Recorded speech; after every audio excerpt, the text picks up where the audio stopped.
Today I'm going to talk about the 9 hidden costs when it comes to adoption. Hi, if we haven't had a chance to meet yet, I'm Stephanie A. I'm the founder and executive director here at Adoption and Beyond, where we provide expecting and adoptive families with the education and support that they need through the adoption journey from pregnancy to placement and beyond. So, hidden costs for adoptions. A lot of times you maybe get caught off guard or maybe surprised at some of these costs that you don't see listed on the agency's fee schedule. And so I'm going to walk you through so that way you're not surprised when it comes time for your adoption process. Hidden cost number 1 is the travel expense for your home study. Now, we have it clearly outlined what the travel expense would be for our social workers to go out to a family's home for the home study process, but sometimes that's not listed in the home study fee schedule. So just be sure that you find out what all the fees are in regards to the home study process, but particularly when it comes to the travel fee for the social worker to travel to your home. Another thing is that there's fees for doing the background checks. A lot of times you have to do fingerprinting, federal checks, state checks, child abuse checks, and a lot of times you may not be aware that there are fees associated with that you're required to pay for. Preparing your home for the home study process, you may not realize as you begin this process that you need to be sure you have a fire extinguisher in or around your kitchen. You need to have smoke detectors, which I hope you already have in your home, or a carbon monoxide detector.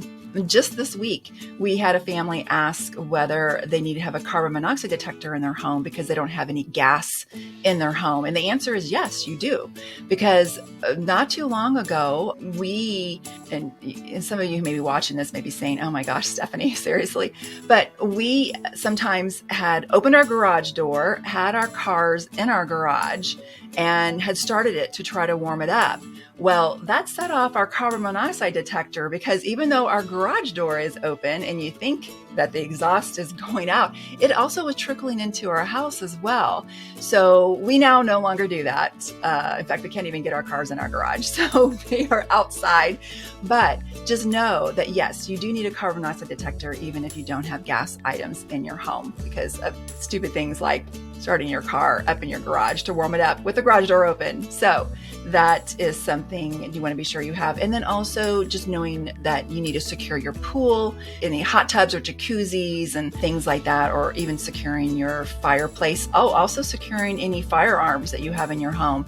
So needing to buy a gun safe or needing to buy a trigger lock and storing your ammunition, storing that in a separate container. So there's lots of little things that you may have to do to prepare your home that you hadn't thought of that are going to be a cost to you. Transportation costs, just the cost of having to go to your agency for visits or going to meet a birth mother for the first time. So you may have travel costs that you hadn't thought of before. The updated home study, the dreaded updated home study. Usually the home study is only good for 12 months. Unfortunately, if you're still waiting to adopt your child at the year mark, you're going to have to update your home study if you want to continue in the adoption process. So be prepared for that there is a fee to update the home study if you do hit that year mark.